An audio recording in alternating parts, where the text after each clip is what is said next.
एक मिनिट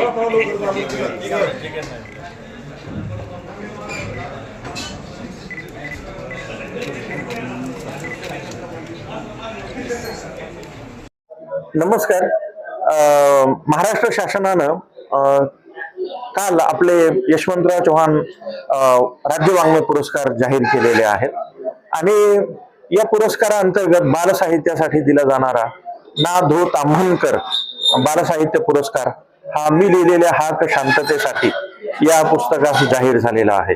संकीर्ण या विभागामधून जाहीर झालेला हा पुरस्कार गोट्या, चिंगी अशा ज्या अत्यंत गाजलेल्या कादंबऱ्या आहेत त्या कादंबऱ्यांच्या लेखकाच्या नावाचा पुरस्कार मला मिळतोय, ही मला फार आनंदाची गोष्ट वाटते आहे. खरं तर आज सगळं जग हे युद्धाच्या तोंडावरती उभं आहे, अशा दररोज बातम्या आपल्याला ऐकू येत आहेत आणि या सगळ्या काळामध्ये युद्धविरोधी संवाद, युद्धविरोधी स्वर हा मोठ्या आवाजात उच्चारण्याची गरज आहे आणि त्याच्यासाठीच मी हाक मारली आहे तरुणांना, युवकांना, बालकांना, कुमारांना आणि त्यांना ही हाक मी शांततेसाठी मारलेली आहे. हे बहुतेक सगळे लेख निरनिराळ्या वर्तमानपत्रांमधून प्रकाशित झालेले होते आणि त्या काळामध्ये त्यांना वाचकांचा उत्स्फूर्त असा प्रतिसाद लाभलेला होता. मी या निमित्तानं आपल्या सर्वांकडे हीच मागणी करेल की ही सगळी वसुंधरा जी आहे, ही सगळी पृथ्वी जी आहे ती आपल्या सर्वांची आहे. वसुधैव कुटुंबकम ही आपली घोषणा आपल्या पूर्वजांनी 5000 वर्षांपूर्वी केलेली आहे. संत श्रेष्ठ ज्ञानेश्वरांनी हे जगच माझं घर आहे असं म्हटलेलं आहे आणि जगासाठी पसायदान मागितलंय. आपणही आपल्या काळाचं पसायदान मागूत, एक नवी शांतता या जगामध्ये तयार करूत आणि त्याच्यासाठी आपण सगळ्यांनी एकत्र येऊ. मी मारलेली शांततेची हाक शांततेचे आपल्या सर्वांपर्यंत पोहोचेल असा मला विश्वास वाटतो. ही पोहोचवण्यासाठी महाराष्ट्र शासनानं माझं कौतुक केलं, यासाठी मी शासनाचेही मनापासून धन्यवाद व्यक्त करतो.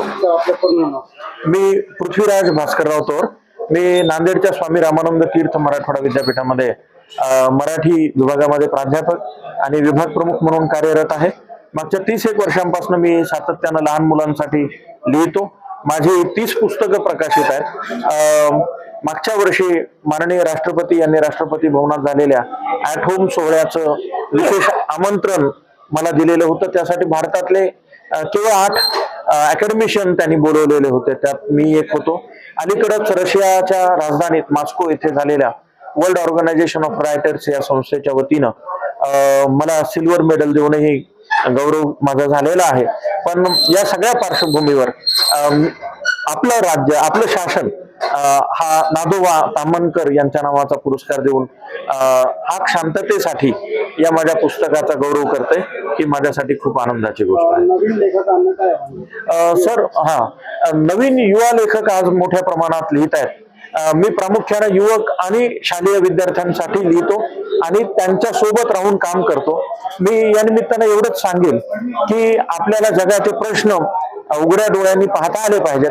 आपल्याला परस्परांवरती कुठल्याही जाती, धर्माच्या, भाषेच्या, प्रांताच्या, देशाच्या सीमा ओलांडून प्रेम करता आलं पाहिजे आणि सगळ्यात महत्वाचा आपला आतला आवाज काय आहे, जो मानवतेचा आहे, जो इथं भगवान बुद्धांनी दिलेल्या आणि महावीर जैन यांनी दिलेल्या करुणेचा आवाज आहे, जो महात्मा गांधींच्या अहिंसेचा आवाज आहे, जो डॉक्टर बाबासाहेब आंबेडकरांनी केलेला संघर्ष शिका, संघटित व्हा आणि संघर्ष करा असा सांगणारा आवाज आहे. तो सगळा आवाज आपण ऐकला पाहिजे आणि त्याला प्रतिसाद देत आपण लिहिलं पाहिजे.